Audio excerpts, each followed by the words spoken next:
Entonces, Dani, a ver si estás por ahí con tu micrófono, nos puedes decir hola, nos confirmas si todo bien. Hola Richard, ¿te escucha? Sí, te escuchamos súper bien y tu presentación también.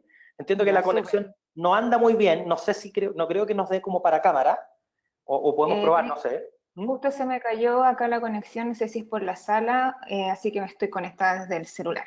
No, no te Así preocupes, no te preocupes. Pero bueno, como decía Dani, esta es una charla que la verdad es uno de los tópicos que más nos gusta, porque como ya decía, hace accionable algo que pasa mucho por lo ambiguo de la data, si no se transforma en algo concreto, ¿cierto? Así que, querida Daniela, básicamente el micrófono es tuyo y, por supuesto, nuevamente, y como lo hago con todas las presentaciones, a quienes tengan preguntas, por favor, en el chat y las vamos incorporando, las vamos haciendo al final de la sesión. Así que, Daniela, tienes básicamente, bueno, el tiempo que conversamos, 25 minutos. Gracias y éxito. Ya, muchas gracias. Por ahí un compañero de acá me estaba preguntando si me había vuelto el internet. No, Felipe, estoy conectada desde el celular. Por ahí me salió un mensaje de Skype. Bueno, la verdad es que yo quise hacer algo distinto en esta ocasión. Por lo general, cuando hablamos de testeo y optimización, suelo hablar de herramientas, ¿ya? Por ejemplo, cómo hacer A/B test o cómo lograr la personalización a través de una herramienta en concreto. En esta ocasión yo quiero hablar más del proceso que existe detrás del testeo y de la optimización. Acá yo les dejo mi correo por si después me quieren contactar, si tienen preguntas, etcétera. Y comenzamos. Al principio de mi presentación voy a comenzar con algunas definiciones, ¿ya? Para que entremos como en el contexto de lo que voy a hablar profundamente. Lo que me suele pasar a mí con algunos clientes, en concreto que hacen A/B test, es que muchas veces nace una idea de hacer una optimización o una variante en lo que es el sitio web o mobile, etcétera, pero no hay mucha noción de por qué lo queremos hacer, ¿ya? Entonces, eso es súper importante escalarlo porque la mayoría de los casos viene de un experto, por ejemplo, que dice que esto va a funcionar mejor, o viene de la idea de un gerente, de por qué no le cambiamos el color al botón, etcétera, algo súper simple, pero no hay un porqué, es como de sensaciones. Y todo tiene un porqué. Entonces, cuando nos enfrentamos a ese tipo de situaciones, siempre hay que preguntárselo. Y en general, las organizaciones saben que deben mejorar, por ejemplo, día a día, que deben mejorar sus ganancias, sus procesos, etcétera. Y intentemos de que el por qué hacemos las cosas, tanto como seres humanos, en la vida diaria o en las organizaciones, es porque queremos mejorar. Queremos tener mejores resultados. En concreto, en las áreas de marketing, ¿qué esperan ellos? Poder plasmar una experiencia de usuario súper eficiente, súper eficaz y que convertir de cierta forma sus canales digitales en una experiencia única y que eso sea su principal diferenciador. Entonces, cuando hablamos de un porqué, a mí me gusta hablar de estas dos razones generales, por así decirlo. Pero en verdad depende de cada caso cuál va a ser la motivación de por qué vamos a hacer un testeo o una optimización en un canal digital. Como les dije, vamos a partir mucho al principio con definiciones para entrar en contexto. ¿Qué es la optimización? A mí me gusta entender la optimización como un proceso de descubrimiento. ¿Qué quiere decir esto? De poder encontrar o descubrir cuál es esa experiencia online y offline más eficaz y basada en datos, ¿ya? No en sensaciones ni ideas locas que puede tener por ahí el subgerente o el gerente, sino basándonos en los datos, porque esta presentación de hoy día y lo que han compartido mis compañeros también de Metriplica Latam tiene que ver con la analítica. Entonces, cuando hablamos de optimización, lo ideal es que las organizaciones desarrollen una cultura de optimización, ¿ya? Que lo hagan en el día a día. Entonces, ¿qué es la cultura de optimización? Lo vemos como la forma en que las organizaciones o áreas de interés utilizan los datos para poder testear y aprender. Muy importante eso, porque tiene que haber retroalimentación. Y todo esto sirve como un medio para mejorar la experiencia del usuario, pero no solo una vez, no una vez en el año, no una vez cada 2 meses, sino todos los días, que sea algo que esté presente todos los días en la organización. Cuando hablamos de esa permanencia, de ese día a día, es entonces cuando nosotros nos encontramos con una cultura de optimización en las organizaciones. Entonces, ¿cómo lo hacemos para madurar la cultura de organización si es que ya existe o si es que ya existe la motivación de adquirirla en una organización, en un área? ¿Ya? ¿O cómo la creamos? Bueno, a mí me gusta hablar de 2 enfoques muy importantes, que sin ellos yo no veo viable de que la cultura de organización madure en una área, en una empresa. Lo veo poco viable, ¿ya? Si no tenemos estos 2 focos a la vista. El primero es aplicar o crear o madurar, si es que ya existen en la empresa, un marco conceptual. Hablamos de crear o madurar o optimizar un marco conceptual o un framework básico que todos en la organización puedan seguir, ¿ya? Y obviamente enseñarles a todos en la organización cómo poder testear con este marco conceptual, ¿ya? Porque por algo existe. Y en base a este proceso, que yo lo veo como un modelo, un proceso, nos retroalimentamos y aprendemos y obviamente podemos mejorar este marco conceptual o podemos de cierta forma llegar a este objetivo, y por eso hablamos de cómo tener éxito en el testeo y la optimización, ¿ya? Porque esta es la forma de cómo vemos que podemos lograr el éxito.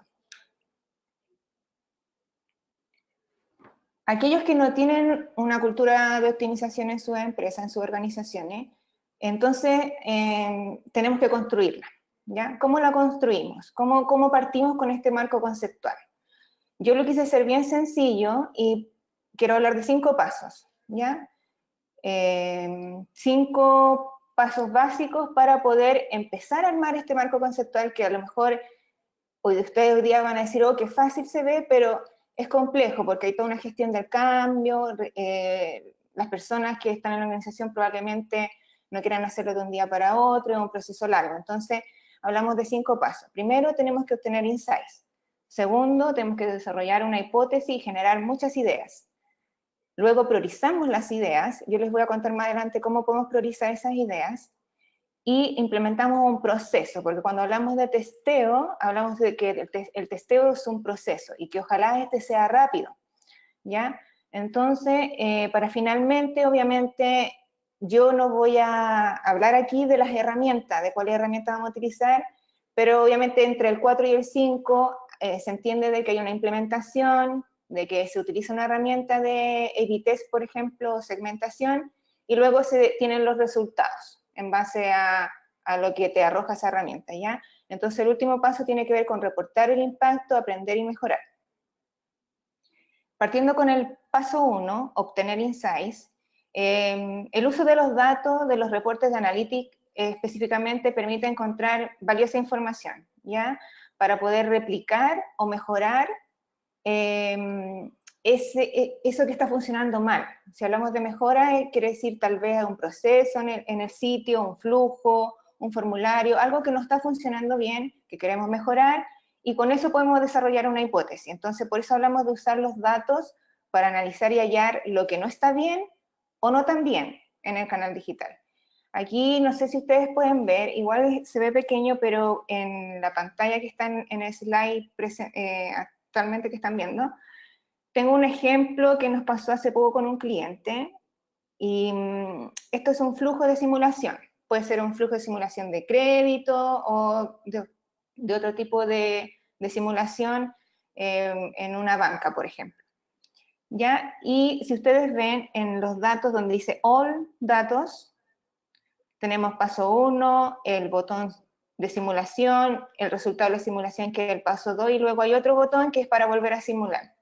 Entonces, cuando nosotros veíamos los datos, veíamos que en el All Visit, por así decirlo, del sitio público, el paso 2, o sea, el que está en el número 2, pero en realidad es el botón simular, tiene mucho más, por así decir, clics o visitas, depende de la métrica que estemos analizando, que el paso 1.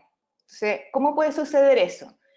En estos casos hay que darle doble clic mucho a la data, entonces yo recomiendo, por ejemplo, cuando suceden estos casos, hacer doble clic por dispositivo, por sistema operativo, por navegador, etcétera, por contexto del sitio, si es público o privado, y ahí podemos sacar mucha más información. En este caso, nosotros dividimos entre desktop y mobile, y nos dimos cuenta que es algo que sucede solo en el canal mobile, ¿ya? Y empezamos a generar hipótesis. Bueno, ¿por qué puede estar sucediendo esto? Porque hay muchos clics en el botón, siendo que en realidad hay menos pasos 1. Entonces, si uno se metía desde el dispositivo mobile y vivía la experiencia de lo que era la simulación, nos dábamos cuenta de que uno de los campos, que era uno de los primeros a llenar en la simulación, tenía muchos problemas. Cuando uno lo llenaba, no había un formato de cómo se tenían que llenar. Hablemos, por ejemplo, de una fecha, ¿ya? No decía cómo se debía llenar la fecha, por ejemplo, si era el mes o el día primero, etcétera. Entonces la gente colocaba lo que ellos creían que estaba correcto y luego al bajar ya no tenían esa vista de ese campo y le daban clic al botón simular, simular, simular, simular, muchos clics y no se daban cuenta de que había un error. Tampoco había un mensaje de error, entonces por eso sucedía eso. ¿Ya? Y eso puede servir para plasmar una hipótesis después para poder hacer una A/B test o mejorar, tal vez decir que cuando queremos como de cierta forma disminuir esos clics en el botón y que el proceso sea mucho más ágil a través tal vez de colocar un mensaje de error, y eso puede ser una A/B test, una variante a la original. ¿Ya? Entonces, eso en cuanto al paso 1. Generación insight, basarnos en los datos para poder crear hipótesis, ¿ya? Pero ¿cómo generamos las hipótesis y cómo generamos estas ideas que pueden ocurrir de variantes, de diseño, en base a esta hipótesis? La hipótesis, por lo general, surge cuando nosotros queremos dar respuesta al por qué algo funciona mal, ¿ya? Esa es una hipótesis que puede venir de los datos, como puede venir también de, como les decía en un comienzo, de sensaciones, de experiencias, de expertos que dicen que está mal y que esto puede estar mejor, etc. Pero como estamos en el Metrics Day, vamos a hablar de datos, de insights en los reportes, en los datos. Luego generamos ideas, ¿ya? Generar la mayor cantidad de ideas posibles, habida y por haber, y luego las vamos a priorizar. Acá tengo un ejemplo de una hipótesis que en breve les voy a contar en qué consiste. Cuando Metriplica se tuvo que certificar en el uso de la herramienta de Google de Optimize, tuvo que hacer un caso como de estudio. Entonces, usaron el sitio de www.metriplica.com y lo que hicieron fue analizar los datos y ver que en realidad no mucha gente interactuaba con el menú, este menú de hamburguesa que se llama, que por lo general habita mucho en los dispositivos móviles, pero también está presente en muchos sitios de esto. ¿Qué pasa acá? Que, claro, no mucha gente iba al formulario de contacto, la idea era que la gente nos contactara, etc. Entonces, se generó una hipótesis que era que si nosotros mostrábamos, por ejemplo, dejábamos de mostrar el menú de hamburguesa y mostrábamos el menú como tal, con los enlaces de navegación en el primer nivel, esto iba a dar mucha mayor conversión al consumo de contenidos y también, por ende, al formulario, ¿ya? Que el formulario es parte de uno de los enlaces del menú. Y esa era la hipótesis, ¿ya? Entonces íbamos a lograr que la gente visitara los contenidos que teníamos en el menú y por ende también pudiese contactarnos. Y el objetivo para poder medir eso después en una A/B test era, el primario fue la intención de contacto, o sea, que se enviara el formulario, y luego generar clics en el menú, que es netamente la interacción con los contenidos en el menú. ¿Ya? Eso es un ejemplo que yo les quería dar concreto de cómo se podría generar una hipótesis, y de algo que hicimos acá en el sitio de Metriplica. Las ideas parten de esa hipótesis, es decir, ok, yo voy a quitar el menú de hamburguesa y voy a generar un menú más tradicional y veamos cómo lo hacemos. Y en este caso, el formulario también, la idea fue colocarlo como en el slider o la vitrina de la página. Entonces, esta fue como la idea que ganó al final para probar, que es la variante 1. Teníamos la original, entonces, que ustedes ven en pantalla, versus la variante, y se le mostró el 50 y 50% de las visitas, 50% la original, 50% la variante. Una vez que tenemos ideas, muchas ideas y posibles diseños sobre para trabajar sobre esta hipótesis, continuamos con el paso 3, que tiene que ver con priorizar, porque no podemos probar todo, no podemos hacer todas las variantes. No vamos a tener muy buenos resultados si tenemos 10 variantes. En verdad no nos va a decir mucho, no nos va a entregar mucha información. Entonces empezamos a priorizar. ¿Cómo priorizamos? ¿Ya? Yo recomiendo hacer una mesa de trabajo con todo el equipo que trabaja en torno a la cultura de optimización. Hablamos de aquellos, por ejemplo, el área de UX, el área de Analytics, los diseñadores, los expertos, etcétera, etcétera. Todo el equipo o las células, si trabajan con otro tipo de metodologías ágiles, etcétera, en una mesa de trabajo donde tienen todas las ideas, hacen un brainstorm y ven los pros y los pros y los contras en primer lugar, luego ven cuáles son las implicancias sobre el diseño, sobre estas ideas, el nivel de complejidad, porque si nos vamos por algo muy complejo, tal vez no lo vamos a poder llevar a cabo y el test va a quedar en el tintero, el impacto y la relevancia para el negocio de cada una de estas variantes, y muy importante, que es lo que vamos a hablar después, planificar, hacer un flujo de trabajo y un plan de testeo. Cuando priorizamos, yo recomiendo que vayan priorizando esas ideas de acuerdo a aquellas variantes o diseños, diseños por lo general, ofertas, hablamos de ofertas de lo que se quiere testear, aquellas que den mayor impacto y sean más rápidas, ¿ya? Por eso aquí tengo un cuadro que podemos usar para cuando nos sentemos en esta mesa de trabajo, vayamos descartando aquellas que son de menos impacto y requieren mucho trabajo, mucha hora hombre, mucho tiempo para desarrollarlo, el diseño es muy complejo, se quieren hacer muchos cambios, eso yo lo dejaría afuera. Entonces la recomendación acá es priorizar aquellas ideas que tengan mayor impacto y que sean más rápido de poder llevar a cabo. En el cuarto paso, para este marco conceptual que les presenté al principio, hablamos de crear un proceso para testear, o llevar a cabo un proceso para testear. Yo veo el testeo como un proceso en sí, ¿ya? Y es la clave para optimizar.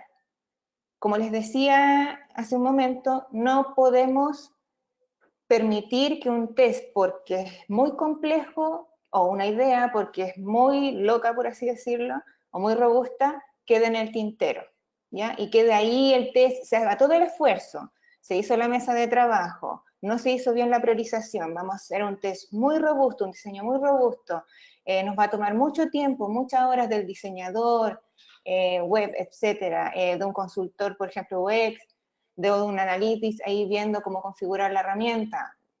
Va a ser el esfuerzo muy grande, pero resulta que si no tomamos esto como un proceso serio, la verdad es que eso puede quedar en el borrador o congelado y capaz que nunca se publique. Entonces, cuando hablamos de un proceso para testear, decimos que tiene que existir un flujo de trabajo, pues si no existe hay que crearlo, hay que definir plazos reales, nunca decir que un test va a estar 3 meses o vamos a esperar 3 meses para lanzarlo, no, hay que tener una planificación, una GAN, por así decirlo, un testing roadmap, ¿ya?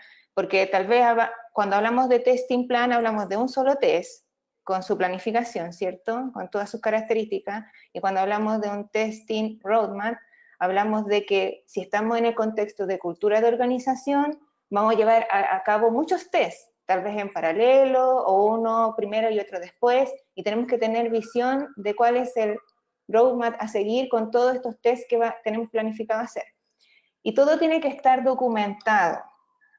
Por lo general, las cosas se hacen muy en la conversación de pasillo, en la pedida, pero no se documentan las cosas. No hay un Excel, no hay un, no sé, un Smartsheet, habiendo tantas herramientas o un Drive donde esté todo esto documentado para que después nos sirva para aprender. Acá yo quiero colocarles un ejemplo de lo que podría ser un Tested Roadmap. Hay que hacer que este roadmap sea accesible y visible para todos. Eso va a ser la clave para poder comunicarle a todos la planificación sobre el proceso de testeo y la optimización. Esto es súper simple, esta es una GAN, por así decirlo, donde se ven todos los tests y cómo van a ir siendo creados de aquí a tantos meses más. Y si esto es compartido por todo el equipo, por toda la organización, todos están pendientes, todos se comunican de qué es lo que viene, qué es lo que se va a aprobar, etc. Cuando hablamos de un testing plan o un plan y diseño del test, hablamos de un Word, hablamos de un documento donde podamos plasmar todas las características y todas las decisiones que se van tomando en torno a ese test. Acá yo les dejé un ejemplo que está en inglés, pero fue lo que se presentó a Google cuando se quiso sacar la certificación. Entonces, es necesario dejar documentado todo. El plan del test, el diseño, las variantes a probar, y esto es muy importante dejarlo registrado porque da pie para el aprendizaje y la retroalimentación, que es lo que es lo valioso de la cultura de organización, de la cultura, perdón, de optimización. Eso es lo más valioso de hacer este marco conceptual, es que después vamos a aprender y vamos a retroalimentarnos de todas aquellas cosas que funcionaron bien, funcionaron mal, y de cierta forma ya tener aprendizaje y noción de que cuando nosotros nos enfrentamos a hacer una idea, una hipótesis, una A/B test, o una segmentación, por ejemplo, personalización de contenido, ya sabemos qué cosas pueden funcionar y qué cosas no. En el último de los pasos de este marco conceptual, hablamos de aprender, a través de educar a toda la organización y luego de tener toda esta documentación, estos roadmaps, este flujo de trabajo, este marco conceptual, reportamos los resultados, los compartimos con todo el mundo y vemos qué es lo que sacamos en limpio, ¿ya? Sobre todo de aquellas cosas que no resultaron, esas cosas o esos test que no resultaron, esos, por así decirlo, resultados malos, nos pueden dar mucha más información, nos pueden educar mucho más y nos puede dar un mejor o mucho más aprendizaje de qué cosas funcionan y qué cosas no, y cómo podemos aprovecharlo para el futuro, no solo para los A/B tests o la segmentación, sino también para mejorar el mismo proceso de testeo, para mejorar este mismo marco conceptual. Entonces acá yo les dejé un ejemplo muy básico de cómo se podrían reportar a fin de año o en el Q, al final del Q, por ejemplo. Hemos hecho tantos A/B tests y de todos esos A/B tests o personalización de contenido, tantos, por ejemplo, el 9% una reducción del churn, o el 18 redujo la tasa de rebote, el 27 incrementó el revenue de las ventas, el 46 nos trajo más clientes. Pero va a depender mucho del objetivo de la organización, del área o de las personas que están haciendo todo este proceso. Entonces, para terminar, yo quiero concluir con este texto que están viendo ustedes en la slide, que como resultado de todo esto que les he estado hablando en la presentación, como resultado de esta cultura de optimización, logramos transformar la experiencia de los usuarios creando un Customer Journey personalizado con sitios memorables de gran impacto. Y esto es lo que tiene valor. Esto es lo que hace la mejora continua. Entonces, en resumen, ¿cómo lo hacemos? Generando insights. Esos insights nos van a permitir crear hipótesis e ideas. Luego, priorizamos estas ideas, ¿cierto? Hacemos un proceso y cultura de testeo y de optimización a través de todo lo que yo ya les comenté, para luego lanzar estas variantes, tener resultados, lograr reportería y ver cuál fue el impacto. Y esto se comparte, hay que compartirlo con todos. Y así se va mejorando. No sé si hay preguntas, Richard. Ahora sí, estaba en mute. Muchas gracias, Dani. Fíjate que hay una pregunta de Francisco Sánchez que comparto, que tiene que ver con las hipótesis. Tiene que ver básicamente con el origen de esto. En relación a la pregunta, de que la tenía textual, pero se me perdió la pregunta, pero en realidad lo que quiere preguntar es, básicamente, las fuentes de datos o el origen de las hipótesis vienen solo desde la parte de analítica o cómo más podrías apoyar esas hipótesis. Ya. Yo generé el foco de la analítica porque en realidad lo que nosotros hacemos en Metriplica, ¿ya? Nosotros usamos las herramientas, por ejemplo, de Adobe Analytics, Google Analytics, etc. Pero muchas veces puede venir apoyada, por ejemplo, si yo veo un dato que no me parece bien, pero en concreto a veces los datos no nos dicen qué está sucediendo del todo. Porque nos puede decir que algo está sucediendo en una página en concreto o en un proceso en concreto en el sitio, pero no sabemos qué, es un campo, es un color, se está demorando el sitio. Entonces ahí nos podemos apoyar, por ejemplo, con material más visual.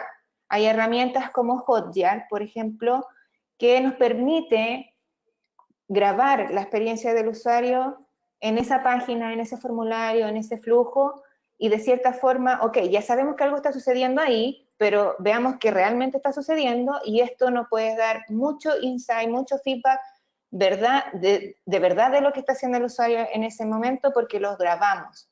Y eso nos puede ayudar para apoyarnos para generar una hipótesis. Ok, sabemos que algo está mal, pero no sabemos por qué. Y eso nos puede ayudar a complementar la hipótesis con los datos. Y también, por ejemplo, si en el área, en la organización, hay un grupo de UX ya que sabe de usabilidad y de cómo es la experiencia del usuario, también le podemos decir a ellos, por ejemplo, ¿sabes qué? Se me está cayendo el flujo, los datos me dicen que hay menos conversiones, algo está sucediendo, la gente se está demorando en ese paso, ¿qué crees tú que puede estar pasando? Y tal vez una mirada del experto de UX, por así decirlo, te puede dar luces revisando desde su mirada de experto también. Entonces pueden ser estas tres cosas, analítica, usabilidad y grabar las sesiones, por así decirlo. Otra forma también podría ser colocar en esa página una alerta o un botón flotante que permita a los usuarios mandar comentarios sobre ese proceso. ¿Qué te ha parecido ese proceso? O lo califica con sentimiento, que son los NPS que están... Como esas encuestas en línea que uno estuvo en una página, en un formulario, y cómo fue tu experiencia, cosas así, ¿te refieres? Experiencia. Sí. Claro, puede ser eso también, y lo califica con, no sé, una carita feliz, pero a la vez también puede mandar un comentario, entonces puede decir, me parece súper lindo, y en realidad es súper rápido, o ¿sabes qué? El campo 4 está malo. Y ahí el mismo usuario nos puede decir, ¿sabes qué? El campo 4 está malo, no puedo seguir el proceso porque está malo. Entonces, esas son como herramientas o de cierta forma tips para poder complementar esta hipótesis. Sí, totalmente. O sea, lo cualitativo con lo cuantitativo. O sea, totalmente. Oye, Dani, muchas gracias por tu presentación. Yo creo que estás aportando una serie de elementos, tal como dices tú, tips, pero también temas metodológicos, que a mi modo de ver son aplicables a cualquier tipo de negocio que hoy día tenga una propiedad digital relevante, ¿cierto? Como para la compañía. Y es básicamente lo que todo analista aspira a llegar. O sea, todos los que estamos en temas de analytics, implementamos, hacemos reportes, dashboards, queremos llegar a poder testear, ¿cierto? Por lo tanto, te agradezco nuevamente todos los tips y técnicas y metodologías que nos compartiste, y por supuesto, si hay más preguntas de la gente, las vamos a considerar y las vamos respondiendo por correo. Así que nuevamente, muchas gracias, Dani. Gracias, Richard.